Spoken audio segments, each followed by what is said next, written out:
To mind when you think of big moments in pop culture. Reality TV star Carson Kressley witnessed a big one, that infamous kiss between Britney Spears and Madonna at MTV's VMAs. He sat down with Factor producer Senora Harris to talk about it, that moment, and the evolution of entertainment. The LGBTQ+ Real Estate Alliance is an amazing group of real estate professionals, mortgage lenders, realtors, allies. It's such a big world.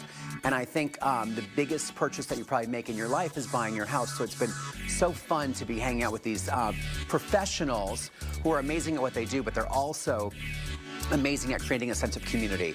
And the LGBTQIA+ Realtors Alliance does that. It, allows LGBT people who work in that profession to gather, to support their community, to encourage allyship, and to just really celebrate, educate, and work on their business. You surprised us, you surprised your audience. That's fantastic.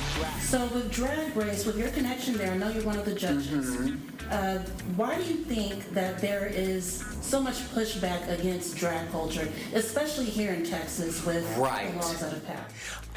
Yeah, I'm very proud to be a part of RuPaul's Drag Race. As proud as I was to be a part of Queer Eye for the Straight Guy, both have been incredibly successful. And what I'm most proud about is that both of those shows allowed visibility for queer people.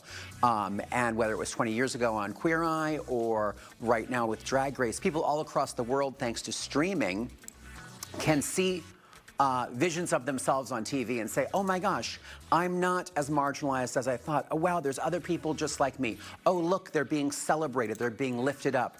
So I think it's very positive, especially for young people, to see representation of themselves and say, it's okay, there are other people like me, and I'm gonna be fine.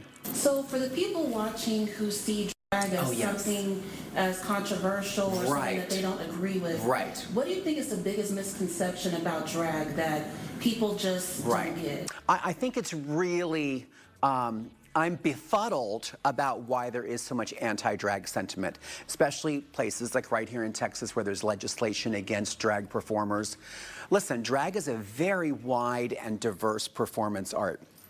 Just like dancing and movies and television, and some performances might not be appropriate for your kids. Just like the TV. There's some shows that probably aren't kid-friendly. We don't throw out the TV, and we don't make it illegal. We say parents should use their good judgment and decide what's appropriate for their kids.